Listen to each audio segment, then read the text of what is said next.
একটা ভোট চোর যদি পার্লামেন্টে যায়, সে তো জনগণের পকেটের টাকা চুরি করবে, ব্যবসায়িক টাকা চুরি করবে, এমন কোন জায়গা না যেখানে হলো সে হাত বসাবে না।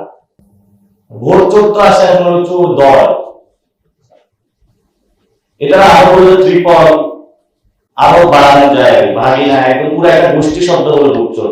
বাংলাদেশে টোটাল একটা ইলেকশন ইঞ্জিনিয়ারিং হয়েছে, যেটা সেটআপটা অনেক আগে করা হয়েছিল। কে কত আসন পাবে, কিভাবে পাবে। আমার তো ব্যক্তিগত এক্সপেরিয়েন্স, সেটা হলো কেন্দ্র পরিদর্শনে গিয়েছিলাম, মাথায় এসে বসে দিচ্ছে, বিভিন্ন জায়গায় বাধাগ্রস্ত সৃষ্টি করেছে আমাকে। তারপরে হলো সন্ধ্যার পরে একসাথে আমাদের ৯৭ কেন্দ্রে তারা একসাথে অ্যাটাক দিয়েছে এবং আমাদের সবাইকে নাজেহাল বানিয়ে দিয়েছে। যেটা বাংলাদেশে হচ্ছে, এটা কর্পোরেট সিস্টেমে একটা ইলেকশন, অর্থাৎ আপনার কাছে ১০০০ কোটি টাকা থাকবে, আপনি চাঁদাবাজি সন্ত্রাসী দুর্নীতি করবেন, টাকা কামাবেন ৫ বছর, মানুষের উপর অত্যাচার করবেন, তারপরে সবার সামনে আল্লাহ হিসেবে উপস্থিত হবে, ঘুরে বলবেন আমাকে ভোট দাও।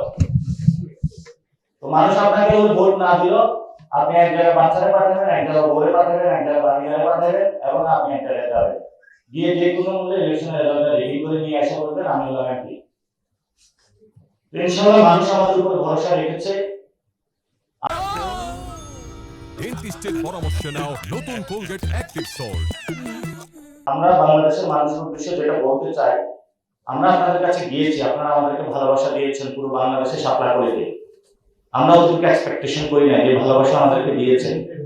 একজন মহিলা, তার বয়স ৯০ এর উপরে, সে সাভার থেকে আমাকে ভোট দিতে এসেছিল, কথা বলতে পারে না, একজন ক্যান্সারের রোগী ভোট দিতে এসেছিল। কিন্তু এই মানুষের ভোটগুলো হলো তারা চুরি করেছে, মানে সোজা কথা এখানে ভোট চোর।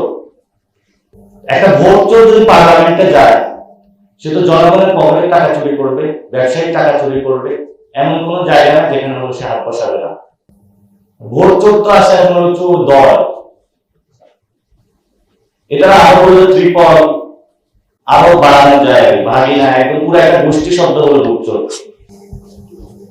এই পরিস্থিতির মধ্যে দিয়ে যাচ্ছে, কিন্তু যেটা বাড়লে অভিজ্ঞতা হলো ইয়াং জেনারেশনের, তারা তো কেন্দ্র ছিল, তারা দেখেছে কিভাবে হলো বাংলাদেশে ভোট চুরি হয়েছে।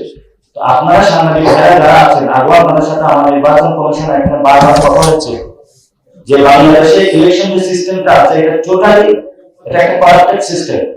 যে সিস্টেমের মধ্যে আপনার অনেক টাকা প্রয়োজন হবে, এই টাকাগুলো হলো জনগণের পকেটের টাকা।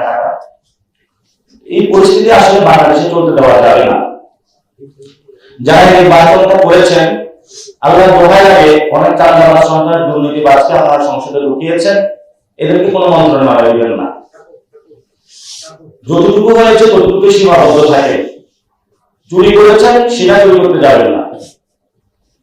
এখন আমরা বিভিন্ন জায়গায় শুনতেছি, কেউ যোগাযোগ মন্ত্রণালয়, কেউ ওই মন্ত্রণালয়, কেউ গৃহায়ণ মন্ত্রণালয়। আগে যা গণপূর্ত মন্ত্রণালয় চুরি হয়েছে সেগুলোর আমরা হিসাব পাইনি, আগে যা দুর্নীতি হয়েছে সেগুলোর আমরা হিসাব পাইনি।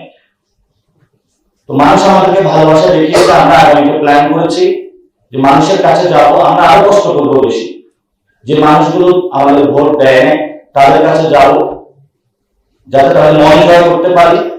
এবং আমরা একটা দাওয়াতি কার্যক্রম আমি চিন্তা করতে শুরু করবো, যে সকল লোক চাঁদাবাজি সন্ত্রাসী করে, যারা বলবো বাবা তুমি এগুলা করিও না, নতুন বাংলাদেশ গড়ে চলো, এবং তাদের বাসায় যায় তাদেরকে দাওয়াত দিয়ে রাখবো।